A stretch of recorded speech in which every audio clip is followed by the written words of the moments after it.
My fiancé exploded. "I'm fed up with your limits and objections. Act like a real man." I replied, "Got it." Then I ceased including her in any decisions, even the job opportunity I'd taken in another state. When the packing cartons arrived and she inquired what was going on, she discovered I'd already departed. I, 33 male, am now in my fresh apartment 800 miles away from the woman who demanded I act like a real man. The irony hasn't escaped me. She is ringing for the 7th time this morning, and I am gazing at my phone, seeing her name appear on the display like an alert signal I ought to have heeded long before. I do not pick up. I have not picked up since the packing cartons appeared at our joint residence yesterday, and she understood I was already absent. 2 weeks earlier, Melissa, 31, my fiancée of 18 months, glanced at me over our dining table and uttered the phrase that finished it all. "I'm fed up with your limits and objections. Act like a real man." She uttered it as if discarding trash. I gazed at her, this woman I'd intended to build a future with, and responded with the only 2 words that counted. "Got it." She assumed I was consenting to quit resisting. She assumed I was at last going to comply, cease challenging her choices, cease mentioning the minor slights that had been accumulating like overdue debts. She grinned, shifted back to her screen, and continued browsing bridesmaid gown selections she had already chosen without consulting me. What she didn't realize was that in that instant I had reached a conclusion. I would cease including her in any matters, even the employment proposal that had lingered in my inbox for 3 days. The proposal came from a consulting company in Denver. Relocation mandatory. Substantial salary increase. I'd been undecided because relocating implied disrupting our existence, altering wedding arrangements, requiring Melissa to abandon her position. But following that evening, the indecision vanished. I agreed to the proposal at 11:47 p.m., executed the agreement, and uttered not a single word. Melissa and I encountered each other at a shared acquaintance's rooftop gathering 3 years back. She was assertive, straightforward, and possessed this manner of reaching conclusions swiftly that I initially found appealing. I was more prudent, thoughtful. She claimed I equilibrated her. I claimed she propelled me ahead. During the initial year, it functioned. But around month 14, the equilibrium shifted. She began formulating plans without consulting, minor issues initially, restaurant bookings at venues I disliked, getaway trips reserved before I could review my schedule. I raised it once softly. She chuckled and stated I was overanalyzing. "You're fortunate I lead," she remarked. "Most fellows would beg for a partner who doesn't require them to organize everything." I dropped it. Then the marriage preparations began. We became engaged last March. Melissa had a Pinterest collection prepared in moments. Locations, motifs, palette schemes, everything. I was thrilled. I believed we would organize it jointly. I was mistaken. She reserved the site without presenting me alternatives. She selected the date that suited her relatives, not both families. She assembled a bridal group that featured her 3 closest companions and her relative. But when I proposed my sibling as my groomsman, she scowled. "Your sibling? He's somewhat clumsy, isn't he? How about Devin? He looks better in pictures." Devin was her acquaintance's spouse. I'd encountered him twice. I resisted. "It's my sibling. He's my groomsman." She exhaled, the sort of exhale that causes you to feel burdensome for possessing a viewpoint. "All right, but he better not don those unattractive footwear he constantly has on." I overlooked it. I overlooked many things. Then arrived the dessert sampling she arranged without me. The floral consultation she went to with her mom while I was employed. The invite she purchased with lettering I'd never viewed. Each occasion I mentioned desiring involvement. She offered the identical reply. "I'm merely attempting to simplify this for you. You're so occupied, I've managed it." Managed as if I were a customer, not her companion. The tipping point arrived 2 weeks back. She had been staying late at work, or that's what she claimed. I didn't probe because probing Melissa typically resulted in claims of distrust. But that Tuesday evening she returned home and declared she had altered our vacation spot. We had settled on Italy. She had reserved Iceland. "Iceland," I remarked. "We discussed Italy for months. Italy is commonplace," she stated, placing her purse on the surface. "Iceland is more distinctive. Additionally, I already paid the down payment. You paid a down payment without consulting me." She shifted, and I noticed the change in her expression, the tolerance depleting. "Carter, I'm weary of seeking your approval for every matter. I'm weary of your limits and objections. Act like a real man." The phrase struck like a blow. Act like a real man. as though possessing a viewpoint, desiring input in my own marriage and vacation was somehow feeble. I gazed at her and something within me grew silent. Not furious, just finished. Got it, I stated. She grinned, believing she had triumphed. Great. Now can you review these activity choices? I gazed at my device instead. The message from the Denver company was still present. Awaiting. Relocation mandatory. Commencement date 4 weeks. I accessed it, reviewed the conditions once more, and selected respond. The following morning I rose before Melissa. I prepared coffee, positioned myself at the dining table, and launched my computer. The agreement was in my inbox, counter-executed. I saved it, stored it in a protected directory, and initiated a task list. Residence hunt, relocation firm estimates, rental termination notification, financial account division. Melissa descended at 7:30 a.m., already viewing her device. She didn't raise her eyes. Can you retrieve my gown from the cleaners today, she stated. Certainly, I replied. She halted, looked at me. You're being compliant. I appreciate it. I remained silent. I had no further words for her. During the subsequent 3 days, I explored residences in Denver. I located a single bedroom in a peaceful area close to my upcoming workplace. Rental was fair. Lease commenced in 2 weeks. I submitted the form during my midday break, attached my earnings verification, and sent it. By Friday, I received acceptance. Melissa didn't observe. She was occupied arranging a bridal gathering I wouldn't attend. That weekend, she attended a wellness day with her attendants. I utilized the opportunity to contact relocation firms. I obtained 3 estimates, selected the most unobtrusive choice, and arranged the relocation for the next Saturday. The crew consented to arrive while Melissa would be at her family's residence for a relative's meal. I was abruptly too engaged to join. Sunday evening, Melissa inquired what I'd done all weekend. Handled work tasks, I replied. She assented, already returned to her device. The rental termination notification was more complex. Our residence was under both names, but I'd been covering rent for the past 8 months, while Melissa accumulated for the marriage. I contacted the owner, described I was moving for employment, and inquired about premature end. He stated if I could locate someone to assume my portion of the rental, he would permit it. I didn't require locating someone. I merely needed my name removed. I informed him Melissa would remain and could manage the complete rent. He stated he would require her endorsement confirming she could handle it. I informed him I drafted a paper, straightforward and clear, declaring that I was shifting my rental duties to Melissa, valid instantly. I placed it in a directory marked residence documents on the dining surface, hidden beneath a pile of marriage publications she ignored. She endorsed it without examining, presuming it was some extension forms. By Monday, my name was removed from the rental. She was unaware. The employment proposal was formalized. My commencement date was set. I had 2 weeks to relocate my whole existence without Melissa detecting. It appears improbable, but when an individual ceases noticing you, you turn unseen. I began with the minor items. Attire I seldom wore, volumes she never observed, cooking tools I had contributed to the partnership. I placed them into cartons and kept them in my vehicle, transporting them to a storage facility I leased solely under my name. Melissa inquired once why I was departing so frequently. I stated I was visiting former pals. She stated fine and returned to her device. The crew was arranged for Saturday, May 11th. Melissa had a relative's meal that day at her family's residence across the city. She welcomed me.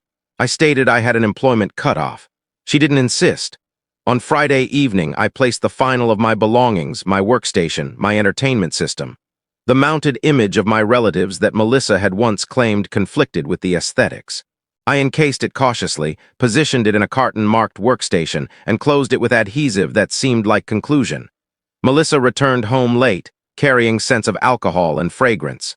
Meal was wonderful, she stated. You should have joined. Next occasion, I replied. There would be no next occasion. Saturday morning, the crew reached at 9 a.m. Melissa had already departed for her family's residence. Coffee and grip, informing me she would return by 3 p.m. I observed her vehicle vanish down the road, then admitted the crew. They were effective. Furnishings, cartons, all marked and placed in under 2 hours. I strolled through the residence once more, ensuring I omitted nothing personal. The sole items left were hers, her sofa, her utensils, her existence.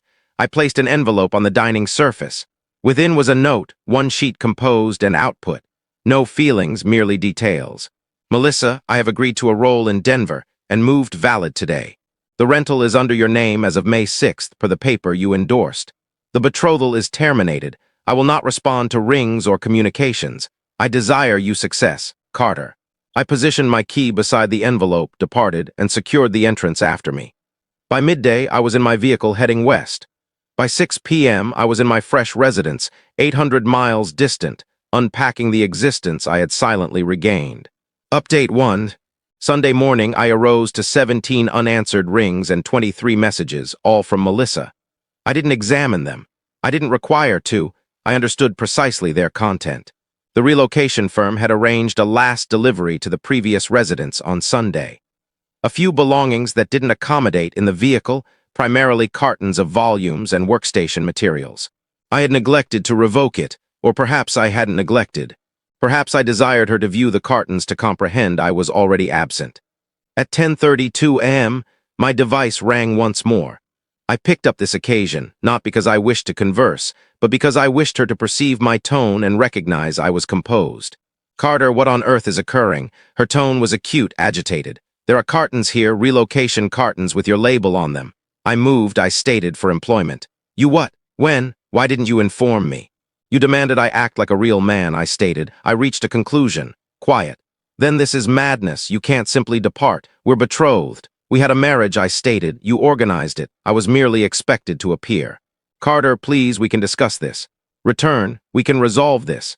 I surveyed my fresh residence, empty surfaces, vacant racks, calm. For the initial time in months, I sensed I could inhale. "There's nothing to resolve," I stated. "The rental is under your name. The residence is yours. The betrothal is terminated. You can't perform this," her tone fractured. "You can't simply depart. I already have," I disconnected. She rang back instantly. I powered off my device. Update 2. By Monday, Melissa had rung my workplace, my fresh workplace. I don't know how she obtained the contact, but she did. My aide informed me there was a lady on the line asserting to be my fiancé, insisting to converse with me. I informed her I had no fiancé and to restrict the contact. Melissa's communications changed from agitated to furious. Images began emerging, messages to shared acquaintances attempting to depict me as erratic, as someone who deserted her without alert. She informed people I had a collapse, that I was experiencing issues and required assistance. Our shared acquaintance Jason rang me Tuesday evening. "Dude, Melissa's unraveling. She's claiming you simply disappeared. What occurred?" I informed him the facts. The one-sided choices, the slights, the act like a real man remark, the quiet departure. He was silent for an instant, then stated, "Yeah, I can understand that. She's always been somewhat domineering. I just didn't believe you'd truly depart." "I didn't depart," I stated. "I moved. There's a distinction." By Wednesday, Melissa's relatives became engaged. Her mom rang me from Melissa's device, believing I would pick up if it wasn't Melissa's label on the display. I didn't. She left a message. "Carter, this is Linda. We require to converse about what you've inflicted on my child. This is intolerable. You owe her a rationale. I owed her nothing." I had provided my rationale in a one-sheet note. If that wasn't sufficient, nothing would be. Thursday, Melissa attempted a varied tactic. She dispatched an electronic message subject, "Please examine this." The message was lengthy, passionate, filled with regrets and vows to alter. She stated she hadn't comprehended how much she had been slighting me. She stated she desired to improve it. She stated she cherished me. I examined it once, then filed it. Affection is not a tool you deploy when someone ultimately establishes a limit. Friday, a parcel reached at my fresh residence. I didn't identify the originator. Within was the betrothal band I had presented her, along with a message. "If you're truly finished, then reclaim this. I don't desire it." I gazed at the band, a platinum ring with a solitary gem I had accumulated 6 months to acquire.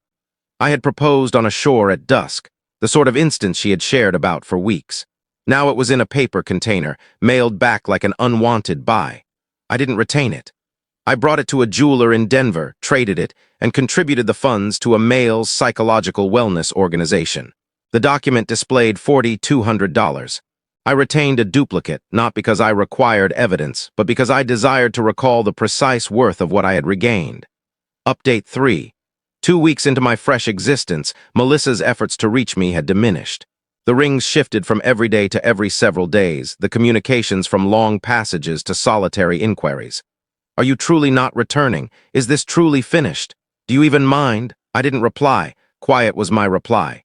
Then her companions began contacting, not to scold, but to seek inquiries. Her closest companion, Rachel, dispatched me a communication on networking. Hey, I know circumstances are tense now, but I just desire to comprehend. Melissa stated you departed without any alert. Is that accurate? I responded with one line. I informed her I was weary of being slighted. She demanded I act like a real man. I did. Rachel didn't reply. But 2 days later, another companion, another communication. This time from Devon, the fellow Melissa desired as my groomsman. Dude, Melissa is claiming you fled because you couldn't manage marriage organization. That's not accurate, is it? I dispatched him an image. The communication I had dispatched Melissa 3 months back, inquiring if we could convene and discuss the marriage plans. Her reply, I've managed it. You just need to appear and appear attractive. Devon examined it. Then, dude, that's harsh. I didn't realize. By the 3rd week, the tale Melissa had been weaving began to unravel. Individuals who knew us both started posing her straightforward inquiries. Why did Carter depart? What occurred? She lacked solid replies because the facts made her appear unfavorable. Her mom rang me one final occasion. This occasion, her manner was varied, not furious but exhausted. Carter, I don't know what transpired between you two, and honestly, it's not my affair. But Melissa is facing difficulties. She's struggling with the rent, the residence is costly and she can't manage it solo. The rental is under her name, I stated. She endorsed the shift. She didn't comprehend what she was endorsing. That's not my issue. Linda halted. You've altered. No, I stated. I just ceased being a pushover. She disconnected. I never perceived from her again. Melissa's last effort arrived a month following my departure. She appeared at my workplace in Denver. I don't know how she located it, but she did. She waited in the entrance area, and when I descended for midday meal, she was present. Carter, she stated, rising. She appeared slimmer, weary. Please, can we simply converse? I gazed at her, this woman I had once intended a tomorrow with, and sensed nothing. No fury, no sorrow, just separation. There's nothing to converse about, I stated. I'm regretful, she stated. I'm regretful for slighting you. I'm regretful for the Iceland matter, the marriage items, all of it. I didn't comprehend how much I was harming you. You didn't comprehend because you weren't observing, I stated, and I remained because I believed things would improve. They didn't. They can now, she stated. I can alter. I shook my head. You'll alter for the following individual, not for me. She extended for my limb. I retreated. Don't, I stated. She lowered her hand, moisture in her eyes. So that's it. You're simply finished. I was finished the instant you demanded I act like a real man, I stated. Everything following that was merely arrangements. I passed her, out the entrance, and didn't glance back. 3 months following my departure, I learned through Jason that Melissa had vacated the residence. She couldn't manage the rent solo, and her relatives declined to assist after she confessed she had endorsed the rental shift without examining it. She relocated back with them, a 31-year-old woman resting in her youth chamber. The marriage was revoked, payments forfeited, invites never dispatched. Her companions ceased inquiring about me, ceased protecting her tale. The facts had a manner of circulating, particularly when individuals began contrasting accounts. Jason informed me Melissa had attempted courting again, but it didn't succeed. She's varied now, he stated, more subdued. I believe losing you truly affected her. I didn't sympathize, I sensed nothing. Her networking went inactive. No further shares about marriage organization, no further images of her ideal existence, just quiet. The identical quiet I had offered her when I departed. Her mom dispatched me one last electronic message 6 months later. Carter, I desire you to know that Melissa has been attending counseling. She's improving herself. I know you've advanced, and I honor that, but I believed you should know she's attempting. I examined the message, then removed it. Melissa's development was not my duty. It never had been. Final closure. It has been a year since I departed. My existence in Denver is calm, steady, and completely mine. I received advancement at employment. I acquired a residence, a modest 2-bedroom with a yard and a sight of the peaks. I resumed jogging, something I had abandoned because Melissa claimed it consumed too much period from marriage organization. I encountered someone fresh. Her name is Claire. She is an educator, considerate, and the initial time we differed about dining location, she stated, "What do you prefer?"